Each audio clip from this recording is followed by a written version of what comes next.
Hallelujah. The Lord be with you. And also with you. Hear the gospel of our Lord Jesus Christ, according to Matthew. Glory to you, O Lord. Jesus put before the crowd another parable. The kingdom of heaven may be compared to someone who sowed good seed in his field. But while everybody was asleep, an enemy came and sowed weeds among the wheat, and then went away. So when the plants came up and bore grain, then the weeds appeared as well, and the slaves of the householder came and said to him, Master, did you not sow good seed in your field? Where then did these weeds come from? He answered, An enemy has done this. The slaves said to him, Then do you want us to go and gather them? But he replied, No. But in gathering the weeds, you would uproot the wheat along with them. Let both of them grow together until the harvest. And at harvest time, I will tell the reapers, collect the weeds first and bind them in bundles to be burned, but gather the wheat into my barn. Then Jesus left the crowds and went into the house. And his disciples approached him, saying, Explain to us the parable of the weeds of the field. He answered, The one who sows the good seed is the Son of Man. The field is the world, and the good seed are the children of the kingdom. The weeds are the children of the evil one, and the enemy who sowed them is the devil. The harvest is the end of the age, and the reapers are angels. Just as the weeds are collected and burnt up with fire, so will it be at the end of the age. The Son of Man will send his angels, and they will collect out of his kingdom all causes of sin and all evildoers, and they will throw them into the furnace of fire, where there will be weeping and gnashing of teeth. Then the righteous will shine like the sun in the kingdom of their Father. Let anyone with ears listen. This is the gospel of the Lord. Praise to you, Lord. Please.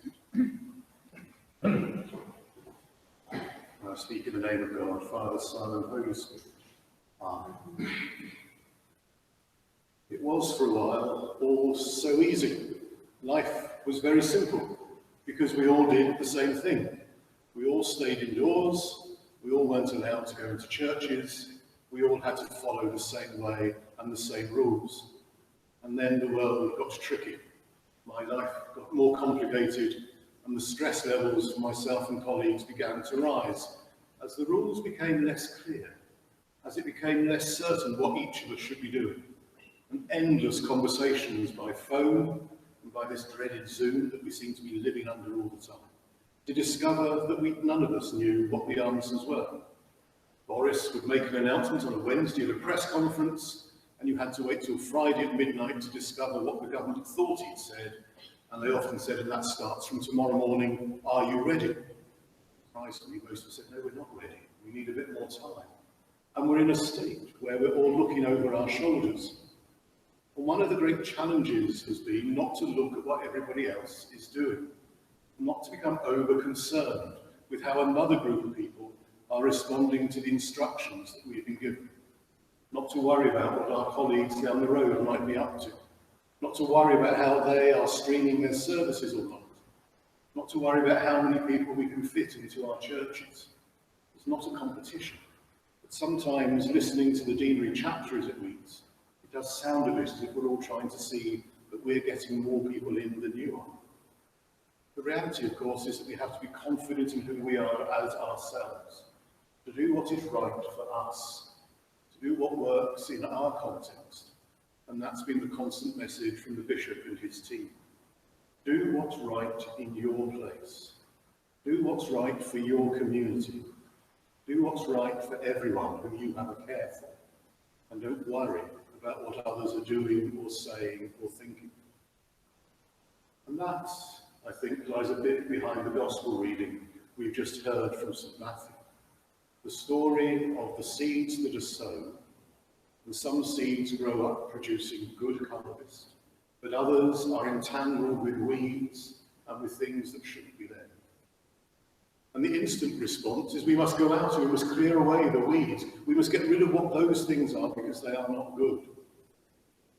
But in Instead, the story points us to let them grow together and to encourage and nurture the good things so that come the harvest, they are gathered in, and not to worry ourselves about the things that we don't consider to be so good. We can spend an awful lot of our lives worrying about other people, worrying what they're doing and what they're not doing, how they're behaving or they're not behaving, worrying that they should be like us or they should be doing it in this way. It can be very easy to judge other people on a daily basis because of their lifestyle, because of their beliefs or their politics or anything else. And the parable of this morning is to not worry about those things, but instead to look to ourselves, to nurture and to nourish God's word in our hearts and our lives, and to do what is right for us as God's people.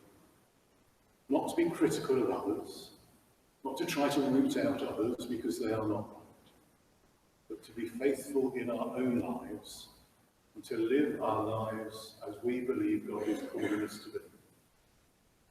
Then, come the day of harvest, we will have nurtured and nourished God's word, and we will be gathered into his kingdom with joy and celebration, that we may rejoice in the Son of his kingdom. So this week, if you find yourself getting cross with other people, if you find yourselves being upset by what others are saying or doing or thinking, try and lay that to one side. Try and look rather at yourself and see what God is calling you to do. What is God calling you to do? How can you use the gifts that you have best in his service, that you may grow and flourish and be gathered into the joy of his kingdom?